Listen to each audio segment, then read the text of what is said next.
Okay, let's unpack this. We are about to start a deep dive into a corporate transaction that is just so colossal, so financially intricate, and honestly so politically polarizing that it's jumped way beyond the business pages. Oh, completely. This has landed right on the front page in Washington, D.C., and of course, Hollywood. And some sources are framing this as, well, not just a merger, they're calling it a constitutional crisis. Exactly. Which, that framing really captures the stakes here. It really does. Our focus today is dissecting the proposed acquisition of Warner Bros. Discovery, or WBD, by Netflix. And it's a mammoth deal. The reported value is what, $83 billion? $83 billion. And it has, as you said, sent these seismic shockwaves across pretty much every sector of the creative economy and the regulatory environment, too. Absolutely. So the core transaction, on the surface, it seems straightforward. Netflix puts up an $83 billion bid for WBD. They're targeting that immense content library, HBO, DC Comics, and their global streaming footprint. But the sources you've provided, they show this is so much more layered than just a financial exchange. Well, that's our mission today, right? To give you a complete understanding of all the forces that are converging on this one. And there are a lot of them. There are. We are tracking a genuine collision of three major sort of intersecting pressures. So first, you've got this intense competitive warfare. Yeah. It's highlighted by a major rival's alleged hostile bid and these claims of a rigged process. And then second, you have the massive political and regulatory scrutiny coming from the U.S. Department of Justice. Right, about market dominance, antitrust, all of that. And then finally, the third pressure point, which is maybe the most dramatic. I would say so. It's the very vocal opposition from high-profile activists, most notably Jane Fonda, who are arguing that this level of media consolidation, it's an existential threat to democratic principles, even the First Amendment itself. So we're going to navigate all of it, the boardroom battles, the financial engineering, and that philosophical. Our goal is to give you the full picture, the economics, the politics, and just the sheer audacity of this move. So you can understand what that $83 billion price tag really means for the future of entertainment and maybe even for free. It's a huge moment in the streaming wars. The rules seem to be changing every single day. They really are. So let's start where the sources tell us the heat is high, the corporate battlefield. Do it. So before the ink could even dry on Netflix's initial $83 billion bid for WBD, a major counteroffensive was already taking shape. Immediately. And this opposition, it's coming directly from the competition, specifically David Ellison and Larry Ellison. Right. Key players in tech and media who are already, deep in their own high-stakes merger negotiations with Paramount and Skydance. And the sources we have, they're really clear about the Ellisons' reaction. Oh, yeah. They're not just mildly. Not at all. The word that keeps getting thrown around is livid. Livid. They are reportedly livid about the Netflix proposal. And this isn't just about corporate strategy. The sources suggest there's this deep personal and professional resentment over how Netflix managed to get itself into this position as the main suitor. And that anger has teeth. They're reportedly considering launching a full-blown hostile bid for WBD. Right. Now, for anyone listening who might not be deep in merger jargon, what exactly is a hostile bid? Why is that the strategy they're choosing here? That's a really important distinction. So in a typical acquisition, the acquiring company, Netflix in this, would work with the target's board, WBD's board, to negotiate a friendly, agreed-upon deal. Right. Everyone's on the same page. Exactly. A hostile bid completely bypasses that board approval.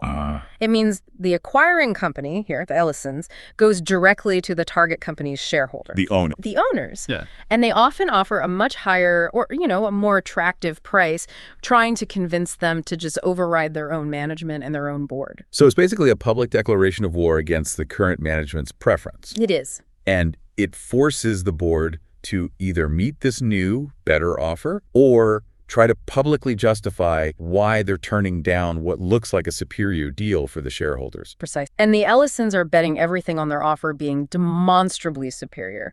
They're arguing that their proposed offer of $30 per share, all cash, is actually more valuable than what Netflix put on the table. Okay, let's break down that financial distinction because that seems absolutely crucial to their appeal to the shareholder. Netflix's proposal is a mix of cash and stock options. Right. Why is an all-cash offer such a powerful counter-argument, especially in such a volatile media market? Okay, so when a company offers its stock as payment, the ultimate value of that deal to the shareholder is entirely dependent on the future. on how that stock performed. Exactly. The future performance of the acquiring company's stock. So if Netflix stock dropped after the deal is announced, maybe because of all this massive debt they're taking on, which we'll get into, Right. then the value that the WBD shareholder gets is, diminished. So the WBD shareholder is basically being forced to take on the future risk of this new combined debt-heavy Netflix company. Correct. The Ellison's all-cash offer, though, that's immediate certainty. It's a sure thing. It's a sure thing. It completely removes the variable of future Netflix stock. They're offering $30 a share, locked in, guaranteed right now. And for big institutional investors, hedge funds. For them, for anyone who prioritizes, a definite return and managing risk, that all-cash option looks substantially more attractive. It's less risky than just potential future growth tied to a volatile stock price. It lets them cash out clean. So the Ellisons aren't just making a private proposal. They're positioning for a two-pronged attack. Yeah. They're ready to move forward with the official hostile bid, forcing the issue, and at the same time, they're appealing directly to the Warner Brothers Discovery shareholder. And that appeal to shareholders is the core tactical move. It completely shifts the power. How so? Well, if they can convince enough shareholders that the Netflix deal is an inferior, riskier valuation, they can literally force the sale away from the W board's preferred outcome. And the sources suggest they're relying on this because they feel the whole deal process was, compromised. Profoundly compromised. And this brings us to that really serious and, inflammatory claim of a rig. Yeah, this isn't just business negotiation. This suggests there was some kind of foul play based on personal connection. That's the most aggressive part of their sources close to the Ellisons suggest they're not only livid, but they are specifically pissed over Paramount Skydance and believe this Netflix deal was rigged from the very... Wow. And the specific reason they're citing for this alleged rigging is simply friendship between the CEO. That is a heavy accusation.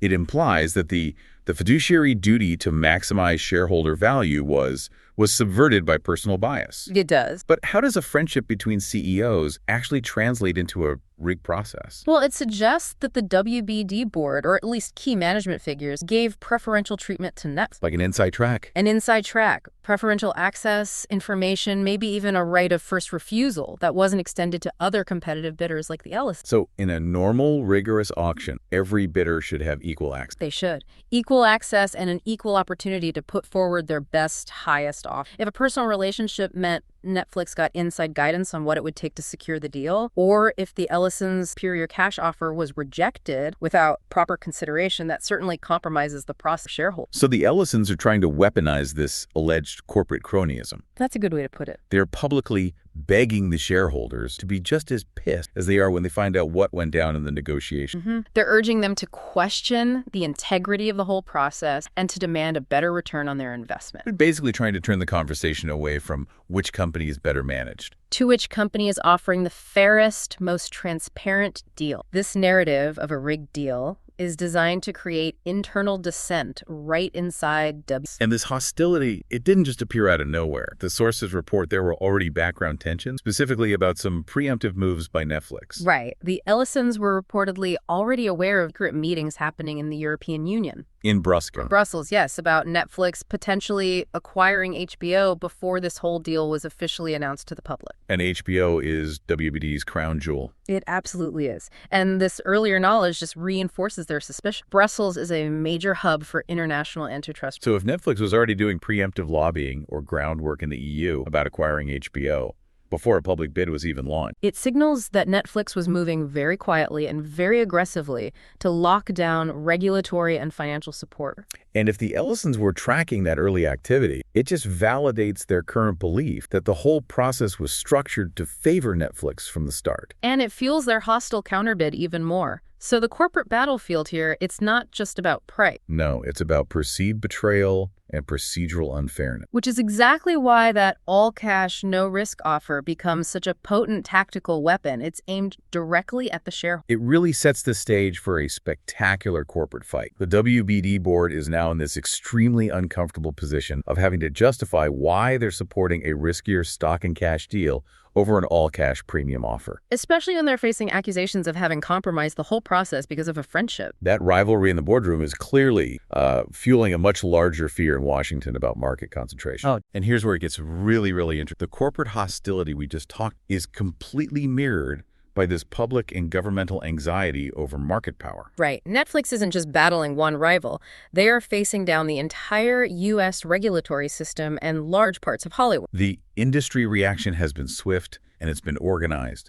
Sources are indicating that Hollywood, especially the traditional studio heads and theatrical advocates, they are reacting strong. Sending letters to Congress, to the Department of Justice, trying to block the merger. It's an institutional plea for intervention. Let's get into those industry fears. At the core, the big worry is the immense, just unprecedented power CEO Ted Sarandos would gain. If Netflix acquires WBD, that consolidates what are currently the #1 and #3 streaming services by subscriber numbers. And that level of consolidation is frightening for competitors and creators. For antitrust regulators, that concentration of market share is a huge red flag. But for Hollywood creatives, the anxiety seems more cultural and operational. It is. Our sources cite this strong and persistent aversion to Netflix's work culture. The data-driven model. The data-driven model. It's a business model fixated on constant high-volume output, all driven by viewing data and internal efficiency metrics. And traditional Hollywood sees that as the complete opposite of the slower, more deliberate,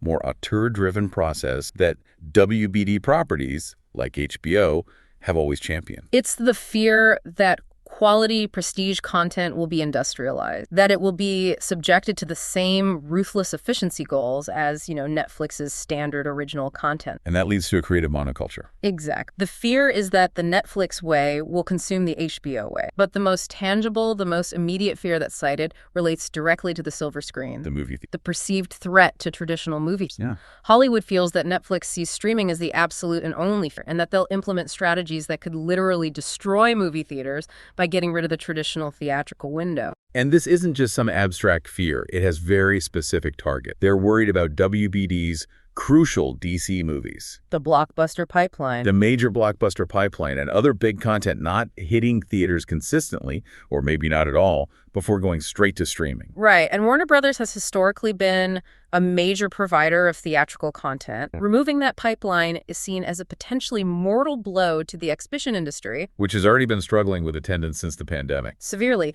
We're talking about potentially losing the Batman franchise or major tentpole horror films exclusively to streaming at home. This is why the lobbying is so intense. It's an attempt to defend an entire, albeit fragile, economic ecosystem that relies on theatrical distribution of Warner Bros. Content. And this fear brings us directly to the government's reaction. The sources confirm that the Trump Department of Justice, the Trump DOJ, is concerned about. And it's significant enough that the DOJ antitrust chief is reportedly preparing to launch a sweeping multi-year investigation into Netflix's dominance. And their alleged monopoly over streaming. And that isn't a quick review. Multi-year suggests a commitment to a deep forensic look at Netflix's market practice. So that phrase, sweeping multi-year investigation, implies they're not just looking at the WBD merger. They're looking at Netflix's broader history of content acquisition, pricing, competitive behavior. The whole playbook. The whole playbook. Yeah. The core problem for Netflix, according to the source, is figuring out, and I'm quoting here, how exactly does Netflix plan to skip the merger past the DOJ? And that phrase perfectly captures their challenge. The government has the power to block mergers it deems anti-competitive under the Clayton and Sherman Antitrust Acts. So Netflix's strategy has to be to prove that even when they're combined, the new company doesn't harm competition or alternatively, that the government just doesn't have the legal precedent to stop it. And this is where the previous Disney-Fox merger becomes Netflix's shield, but also its legal tightrope. Right. Netflix insists its aggressive lobbying isn't violating antitrust laws, and they are leaning heavily on that precedent. We really have to analyze that Disney comparison closely. Disney was allowed to acquire the bulk of Fox's assets. A $71 billion. It granted them control over this consolidated bundle of streaming and production assets. Disney Plus, Hulu, ESPN Plus, plus all those established theatrical studios like 20th Century Fox. So if the government allowed that immense level of content and platform concentration, it creates a significant problem for them in denying the Netflix deal strictly on the base streaming market concentration alone. That Disney precedent set a very, very high bar for what the DOJ considers an unacceptable level of streaming consolidation. And Netflix's legal team is going to argue pretty compellingly that they're just doing what a competitor was previously allowed to do. But there's a critical nuance here, and it's about the theatrical studios. Yes. Netflix, before this, did not have a large established theatrical studio arm. Their production has always been primarily focused on the streaming window. Whereas WBD, through Warner Bros. Pictures, is a major theatrical studio. It is. So unlike Disney, which was just adding to an already robust theatrical division. Netflix is gaining its first major traditional studio. Why does that difference complicate the antitrust argument for the DOJ? Well, it creates a different kind of consolidation. When Disney bought Fox, they were buying multiple theatrical studios from within the established ecosystem. Okay. Netflix is vertically integrated. They are consolidating the distribution, streaming, and the production, which is WBD content. So while Netflix isn't acquiring multiple established theatrical rivals, the primary legal concern is the elimination of WBD's output from the competitive theatrical market. The argument is that the threat to theaters isn't just collateral damage, it's a genuine elimination of competition in distribution. Exactly. If WBD content goes straight to Netflix, it fundamentally changes the theatrical landscape. So the argument that this deal creates a monopoly by consolidating theatrical production and distribution is, as the sources say, not as cut and dry as the streaming concentration argument. Right. Netflix can argue they're primarily just streamlining their content delivery and expanding their production capability. They're not eliminating a competitive theatrical producer because, well, they didn't have one to begin with. But the sources do acknowledge that regardless of the legal difficulty from the Disney press, this deal could significantly handicap. And this is where the cultural impact really. Warner Brothers has been successful recently, especially with quality indie films and mid-budget content. The kind of movie that needs a theatrical window to build buzz before it's streamed. Precise. If Netflix owns WBD, those independent-style successes are now much more likely to pivot directly. So the theatrical landscape loses that critical variety. It loses quality mid-tier content and the prestige that helps drive audiences to theaters in the first place. And the DOJ is essentially wrestling with whether it must enforce the letter of the law, which seems Netflix, or the spirit of competition, which would mean protecting the theatrical ecosystem crippled by this vertical. The fear is that the handicap to theaters is just too high a cultural price to pay, even if the legal precedent is murky. It seems like the political pressure from Hollywood and just the sheer audacity of Netflix's move is forcing the DOJ to look at antitrust through a much broader cultural lens. Not just a narrow definition of streaming market share. Exactly. The outcome here is going to define how mega mergers are evaluated for the next. Okay, so moving from the regulatory battleground, we have to talk about the mechanics of this immense $83 billion transaction. Beyond the rivalry and the politics, we have to look at the massive financial maneuver that even makes this deal possible. This is not cash that Netflix just had lying around. Not even close. The financing package is arguably as significant as the acquisition itself. Netflix's bid includes both cash and stock, but the critical point here is that the cash portion, we're taking tens of dollars, is overwhelmingly financed by. And to finance this colossal takeover, Netflix is taking out one of the largest loans of its kind, a $59 billion bridge loan from Wells Fargo. $59 billion. That one number covers roughly half of the total acquisition price. It's a staggering financial. It represents a staggering level of confidence in the combined assets' ability to generate cash, and it says a lot about the lender's ambition. And this financing package is so big,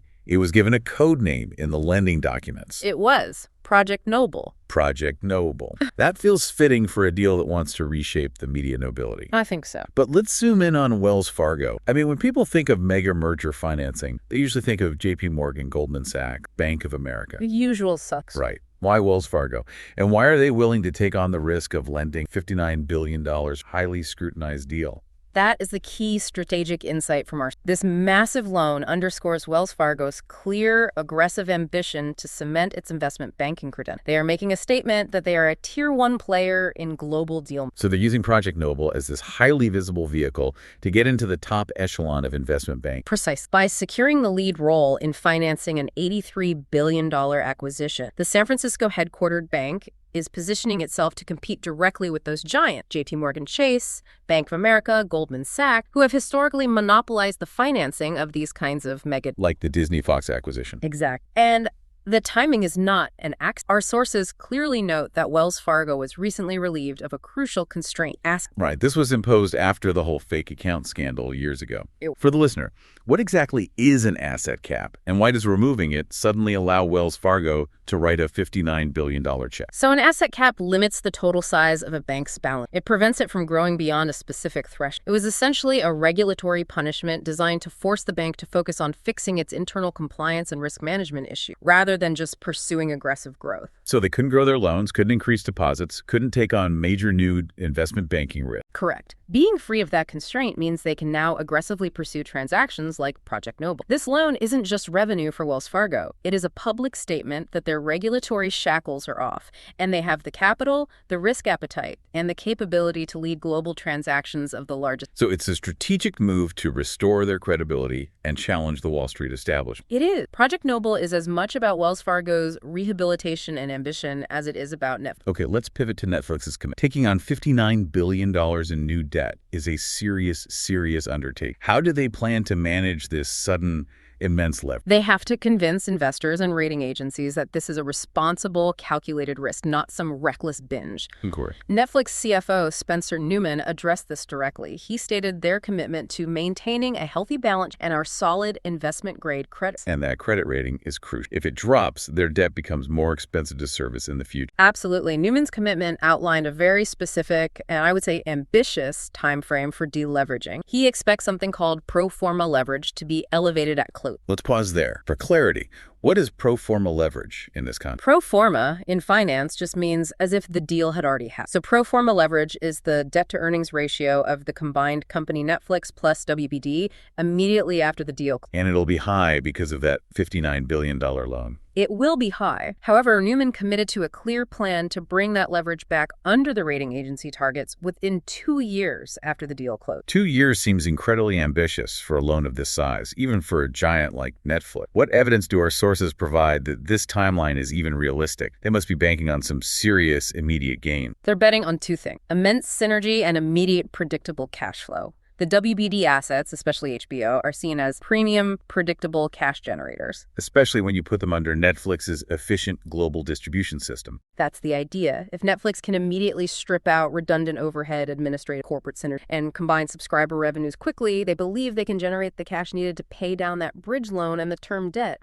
So the belief is that WBD's high-value content, combined with Netflix's efficient distribution, creates this super efficient content engine that can service that debt rapidly. And that justifies the risk for Wells Fargo. It's a huge gamble, but it's one based on strategic necessity. And to put it into historical context, the $71 billion Bob Iger spent to acquire the Fox assets for Disney also required significant debt financing. The media world is only getting more expensive. And crucially, some of the sources argue that the WBD assets Netflix is going after, with HBO, the DC library, their global streaming presence, are actually more valuable in terms of current streaming relevance and quality content than the Fox assets Disney acquired. And that perception of value is essential for securing the finance. It suggests that while the $59 billion debt load is massive, the strategic necessity of acquiring WBD justifies the financial. For both Netflix and for Wells Fargo, whose reputation is now staked on Project Noble being a huge success. Right. The sheer size of this bridge loan just underscores that in this era of media convergence, these deals are impossible without leveraging historic amounts of capital. So we've covered the rivalry and the cash for stock battle. We've covered the scale of the financial engine enabling the deal, the final piece of the puzzle. And maybe the loudest opposition claims this deal goes way beyond commerce. Right. It touches on fundamental American rights. And this is a really dramatic and philosophically charged escalation of the critique. It is. It's moving from focusing on economic injury and market concentration to structural harm to democracy itself. The source material highlights this strong opposition led by high-profile figures, including Jane Fonda, a longtime actor, who issued a very stern warning on Instagram in partnership with the Committee for the First Amendment. The rhetoric is striking. She insists the Department of Justice must take this proposed merger seriously because it is, and I'm quoting, putting democracy at risk. And we should analyze the precise language she and the committee because it's a powerful political statement. Fonda said the merger is an alarming escalation of the consolidation that threatened the higher entertainment industry, the democratic public it serves, and the First Amendment. She called it both a catastrophic business deal, which aligns with the Ellison's argument, and more critically, a constitutional crisis. A constitutional crisis. That is a claim that demands serious scrutiny. How does a studio merger rise to the level of threatening the Constitution? So the activist argument, as Fonda arts it, is that unchecked consolidation is catastrophic for an industry built on free expression. The core philosophical concern is that as fewer and fewer gatekeepers control virtually all content distribution, production budgets, greenlighting, the diversity of voices and perspectives, which is the lifeblood of a healthy, informed democracy, is severely limited. prevented. So they're viewing Netflix's dominance not as simple efficiency, but as a form of soft censorship through the concentration of financial power. Exactly. If Netflix controls most of the financing and distribution channels, they essentially control who gets to tell stories, what stories are deemed profitable, and which voices are excluded because they don't fit that data-driven model. The argument is that this results in a creative monoculture where challenging, non-commercial, critical, or controversial voices are just starved of funding and distribution. And if citizens are only exposed to content approved by a small oligopoly, their ability to form independent, informed opinion, a prerequisite for democracy, is compromised. That makes the philosophical case for intervention very clear. But a major critique in our sources pushes back directly on this characterization of a constitutional violation. It does. The critique asks, how does Netflix buying WBD inherently infringe on your constitutional right or freedom of speech? This is the legal counter-argument. Critics point out that the First Amendment, at its core, protects against government action restricting. Right. Netflix, while it's immense, is a private corporation. While they might decide not to fund a specific documentary or series, they are not the state legally suppressing expression. So the counter-argument says that the studios, the very entities being bought and sold, are the organizations that finance and enable production in the first. Nobody's being legally prevented from exercising. They're just potentially losing access to one major buyer's wallet. The choice of which content to fund is a business decision, not a constitutional mandate. Right. Exactly. Equating a corporate merger to a constitutional crisis or a direct violation of First Amendment rights is seen by critics as misapplying the scope of So while economic concentration can certainly create a chilling effect on certain types of, that's an economic consequence, not a legal. Not in the traditional understanding of the First. And this philosophical difference puts the DOJ in an impossible position. Fonda's demands on the Justice Department are particularly complex. They create a serious political type. She urged the DOJ to execute their antitrust, strongly wants them to stop. But she added this significant caveat that they should categorically refrain from using that power to extract political concessions that influence content or chill. That's the ultimate contradictory position. It is. She's asking the government to intervene dramatically to protect the creative ecosystem from corporate power, but she is simultaneously expressing deep distrust of that same government's motives when it exercises that power. She's asking the DOJ to act as this pure, impartial economic referee, to intervene strictly on antitrust, grounds market concentration, pricing, competitive harm, without allowing any political motives to affect, especially those that might affect creative output or story. And our sources note why this fear exists. Fonda's message even referenced industry leaders acquiescing to an administration's demand, implying a fear that any administration, regardless of political party, might use the threat of a merger denial to influence content. Pressuring studios to produce certain narratives or avoid controversial topics favored by the current White House. So the activist community is caught between two powerful entities they distrust: unchecked corporate consolidation on one side and politicized government power on the other. The ultimate decision by the DOJ will therefore be judged not just on its economic impact, but on how it manages to navigate this political tightrope. How do you protect the creative environment and consumer choice without stepping into the realm of content? The answer to that question might just redefine the line between commerce and democracy in the digital age. This activist intervention really ensures that this massive corporate transaction will be discussed in terms of public interest and democratic values, not just quarterly earnings reports. So we've charted three massive, conflicting forces converging on this single $83 billion deal. It is a true spectacle of corporate, political, and cultural conflict. It really is. First, we analyzed the boardroom hostility led by the Ellison, who are claiming the process was fundamentally rigged by And their use of that all-cash, no-risk, $30 per share offer is a potent weapon. It's aimed directly at mobilizing WBD shareholders to reject the riskier stock-and-cash Netflix proposal. Then second, we navigated the serious regulatory and cultural backlash. The DOJ is preparing for a sweeping multi-year investigation, wrestling with the high bar set by that Fox press. While at the same time facing this intense lobbying from Hollywood, concerned about the inevitable handicap to movie theaters, a cultural price many are arguing is just too high. And finally, we discussed the philosophical weight added by acts like Jane Fonda. They are framing this consolidation not just as a business failure, but as a constitutional crisis that threatens the diversity of expression fundamentally. The outcome remains completely in flux. It's highly dependent on all these intersecting pressures. Netflix and Wells Fargo are betting $59 billion on the combined company's ability to generate immense, quick cash. And regulators are grappling with what might be outdated antitrust law in a rapidly consolidating digital world. This deep dive has shown that large-scale corporate mergers of this magnitude are never purely about balance. No, they are referendums on market power, on historical precedent, and on cultural impact. The winner here, if the deal closes, will control an incredible amount of premium content, including HBO and the entire DC film slate, and will potentially determine the immediate future of how and where the world watches movies and television for the next decade. It truly is the ultimate Highlander scenario for the streaming war. There can be only one. And that leads to a final provocative thought for you. If the government were to successfully block this massive deal, the justification would likely hinge on protecting the existing model of theatrical. A model that's already struggling severely to survive and adapt in the... So does government intervention in this specific case ultimately protect culture and consumer choice by preserving a fragile distribution? Or does it simply delay an inevitable streamlined shift toward a fully consolidated media future that consumers might actually... That is something to mull over as Netflix, Wells Fargo, and the entire industry await the DOJ's monumental